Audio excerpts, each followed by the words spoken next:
नमस्कार दोस्तों, welcome to our YouTube channel CNC Infotech. तो आज हम स्टार्ट करते हैं हमारा अगला चैप्टर 8, जिसका नाम है राजस्थान में नागरिक सेवाओं तक पहुंच। कि राजस्थान के नागरिक कैसे सेवाओं तक पहुंच पाएंगे। तो हमने बात की थी चैप्टर 7 में एसएसओ के बारे में। एसएसओ क्या होता है? एक सिंगल लॉगिन इंटरफेस प्रदान करता है जिसके माध्यम से नागरिक विभिन्न ई सेवाओं तक पहुंच पाएंगे। तो एसएसओ में क्या होगा? एक यूजर आईडी एंड पासवर्ड आपको मिलेगा, जिसको आप लॉगिन करने के बाद में आप ई सेवाओं का उपयोग कर सकते हो। तो अब हम बात करते हैं कि एसएसओ के पर्पज कौन कौन से थे जिसके तहत एसएसओ को बनाया गया। एसएसओ एक व्यक्ति एक पहचान राज्य के प्रत्येक निवासी के लिए मैप किए गए डेटा सेट और दस्तावेज को एकत्रित करता है। तो इसका दूसरा पर्पज ये था कि सेवा प्राप्त करने के लिए जो डॉक्यूमेंटेशन एंड एफिडेविट की जरूरत थी उनको कम करने के लिए इसको बनाया गया था। तीसरा इसका पर्पज था राज्य सरकार के विभिन्न विभागों को डिजिटल सेवा तक पहुंचने के लिए एक सिंगल विंडो इंटरफेस प्रदान करना। कि गवर्नमेंट ऑफ राजस्थान के द्वारा जो भी डिजिटल सेवाएं बनाई गई है, तो वहां पे आप अगर सिंगल लॉगिन इंटरफेस के थ्रू ही आप उन सेवाओं तक पहुंच सकते हो। तो अब हम बात करते हैं कि क्रिएशन ऑफ सिटीजन लॉगिन, आपकी एक एसएसओ आईडी कैसे बनाई जाती है। तो राजस्थान के हर नागरिक जो कि एक ऑनलाइन सरकारी सेवाओं का लाभ उठाना चाहता है, वो अपनी एसएसओ आईडी बना सकता है। वो कहां से बनेगी उसके बारे में हम स्टेप बाय स्टेप बात करते हैं। sso.rajasthan.gov.in इस वाली वेबसाइट पे आपको जाना होगा और वहां पे जाकर आपको रजिस्टर बटन दिखेगा। रजिस्टर बटन पे आप जैसे ही क्लिक करते हो तो उसके बाद में आपके पास में वहां पे प्रोसेस चालू हो जाता है, आपका रजिस्ट्रेशन का प्रोसेस चालू हो जाता है। वहां पे आपको 3 कैटेगरी दिखती है। पहला नागरिक कैटेगरी, दूसरा उद्योग कैटेगरी और थर्ड गवर्नमेंट एम्प्लॉय की कैटेगरी। अगर आप 3 कैटेगरी में से आपको एक कैटेगरी चुननी होती है, जैसे हम सिटीजन से लॉगिन करते हैं, जैसे हमने सिटीजन पे क्लिक किया तो हमारे पास में 3 ऑप्शन हुए। पहला ऑप्शन भामाशाह कार्ड के थ्रू भी कर सकते हो, दूसरा आधार कार्ड के थ्रू भी कर सकते हो, तीसरा जीमेल अकाउंट के थ्रू भी आप रजिस्ट्रेशन कर सकते हो। अगर उद्योग वाले होते तो उद्योग वाले अपना पंजीकरण के लिए आप आधार कार्ड के नंबर से भी कर सकते थे और आपको बिजनेस रजिस्ट्रेशन नंबर होंगे उसके थ्रू भी आप कर सकते हो। तो अगर आप राजस्थान सरकार के गवर्नमेंट एम्प्लॉय हो तो भी आप रजिस्ट्रेशन कर सकते हो। तो हम सिंपली क्लिक कर देते हैं। जीमेल के थ्रू हम लॉगिन करना चाहते हैं तो जीमेल के थ्रू जैसे हमने लॉगिन कर दिया तब वो हमारे रजिस्ट्रेशन प्रोसेस के पास में चला गया। रजिस्ट्रेशन प्रोसेस के पास में जाते ही हमारे पास में एक एसएसओ आईडी जनरेट कर दी गई। वहां पे हमने एक पासवर्ड चूज किया। पासवर्ड चूज करने के बाद में हमें सबमिट कर दिया। तो ये हमारा प्रोसेस था एक एसएसओ आईडी बनाने का। अब हम करते हैं एक बार के लिए लॉगिन। जैसे हम लॉगिन कर देते हैं, हमने वापस अपनी एसएसओ आईडी टाइप की और पासवर्ड टाइप किए। जैसे हमने लॉगिन किया तो हमारे पास में एक एसएसओ का डैशबोर्ड दिख गया। तो ये है हमारे पास में एसएसओ का डैशबोर्ड, जिसके अंदर आप चेक कर सकते हो कि कौन कौन सी सर्विस है जिनका आप लाभ उठा सकते हो। तो हमारी पहली सर्विस है वो है ई मित्र सर्विस। ई मित्र सर्विस के थ्रू आप electricity and water bill payment कर सकते हो। तो इसको हम स्टेप बाय स्टेप यहाँ पे डिस्क्राइब करने जा रहे हैं।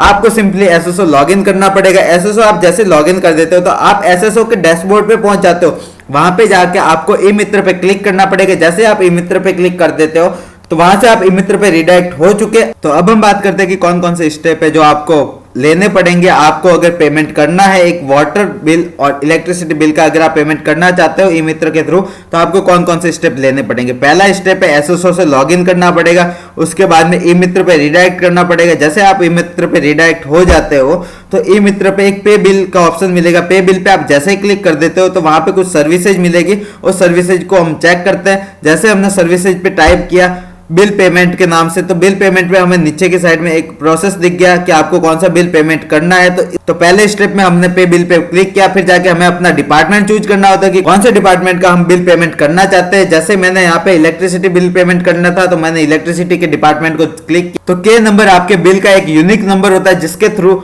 आप बिल पेमेंट करोगे। तो आपने के नंबर वहां पे फिल कर देते हो तो के नंबर के थ्रू आप वहां पे आपका पूरे लिस्ट दिख जाएगी, बिल की पूरी डिटेल दिख जाएगी। उसके बाद में आपको अपना पेमेंट करना है। पेमेंट करने के बहुत सारे ऑप्शन है। पेमेंट आप credit card, debit card, net banking और यूपीआई माध्यम से भी कर सकते हो। तो ये था हमारा एक बिल पेमेंट करने का एसएसओ के थ्रू।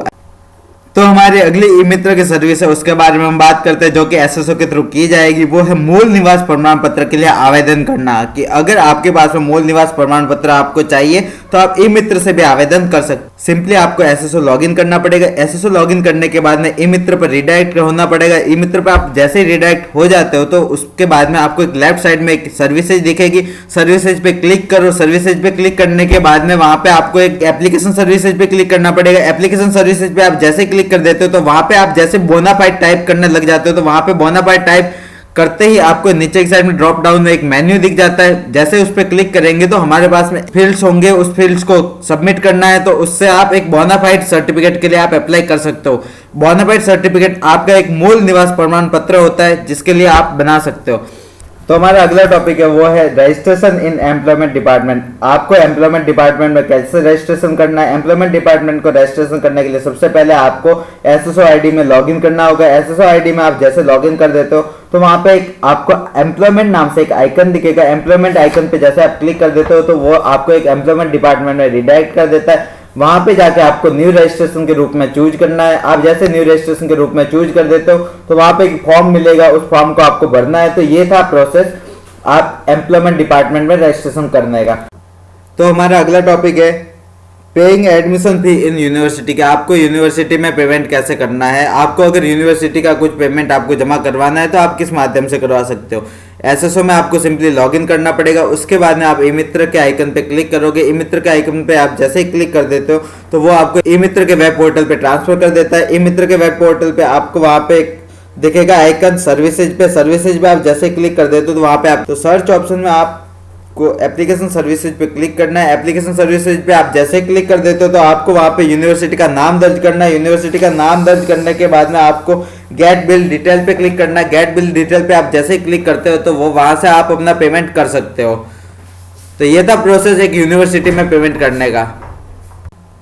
तो हमारा अगला टॉपिक है वो है राजस्थान संपर्क। तो राजस्थान संपर्क में हम क्या करते थे, शिकायत को दर्ज करना हो या शिकायत के बारे में हमें चेक करना हो तो वो हम एसएसओ के थ्रू भी कर सकते हैं। तो एसएसओ के थ्रू हम राजस्थान संपर्क की वेबसाइट पे लॉगिन कर सकते हैं। उसका कौन कौन सा प्रोसेस है उसके बारे में हम बात करते हैं। सबसे पहले आपको एसएसओ में लॉगिन करना होगा। वहां पे आपको एक राजस्थान संपर्क की आइकन दिखेगा। राजस्थान संपर्क का जैसे आप राजस्थान संपर्क के आइकन पे क्लिक कर देते हो तो वो आपको रिडायरेक्ट कर देता है। वो आपको रिडायरेक्ट करता है राजस्थान संपर्क की वेबसाइट पे। आपने जैसे राजस्थान संपर्क की वेबसाइट पे आप रिडायरेक्ट हो गए, वहां से आप अपना शिकायत का स्टेटस चेक कर सकते हो, शिकायत आप दर्ज कर सकते हो और शिकायत का फीडबैक भी सबमिट करवा सकते हो। तो ये सारे काम थे एक एसएसओ लॉगिन करके राजस्थान संपर्क में आप कर सकते हो। तो हमारे चैप्टर 8 का आखिरी टॉपिक है वो है ईपीडीएस। ईपीडीएस सिस्टम के बारे में हम चैप्टर 7 में बात कर चुके हैं कि खाद्यान्न की कमी से निपटने के लिए इसको बनाया गया था, जिसके अंदर अगर आपको कोई भी इंफॉर्मेशन या जानकारी प्राप्त करनी है तो इसके लिए आपको एक वेबसाइट पे चेक करना पड़ेगा। वो वेबसाइट है food.raj.nic.in। इस माध्यम से, इस पोर्टल के माध्यम से आप वहां पे जानकारी चेक कर सकते हो। तो अब हम बात करते हैं फाइंडिंग राशन कार्ड डिटेल कि राशन कार्ड का विवरण को ढूंढने के लिए आप कौन सी वेबसाइट पे जाओगे, food.raj.nic.in। तो जैसे आप उस वेबसाइट पे चले जाते हो तो वहां पे आप क्या क्या चीजें चेक कर सकते हो। आप अपनी राशन कार्ड की डिटेल चेक कर सकते हो, आप अपने राशन कार्ड को ट्रैक कर सकते हो और राशन कार्ड का स्टेटस भी चेक कर सकते हो। वहां पे आपको जो एक्नॉलेजमेंट स्लिप दी गई होती है तो वही एक्नॉलेजमेंट स्लिप के ऊपर एक नंबर होते हैं। उस नंबर को आप जैसे आप पुट कर देते हो तो वहां पे आप अपने स्टेटस चेक कर सकते हो। तो ये था हमारा चैप्टर 8 जिसके अंदर हमने पढ़ा कि राजस्थान के नागरिक कौन कौन से सेवाओं तक पहुंच सकते हैं और किन किन माध्यम से पहुंच सकते हैं। तो अगर आपको ये हमारा वीडियो पसंद आया तो आप लाइक कीजिए और अगर आपका कोई भी डाउट है तो आप कमेंट बॉक्स में कमेंट कीजिए। सीएनसी इन्फोटेक आपके हमेशा उज्जवल भविष्य की कामना करता है।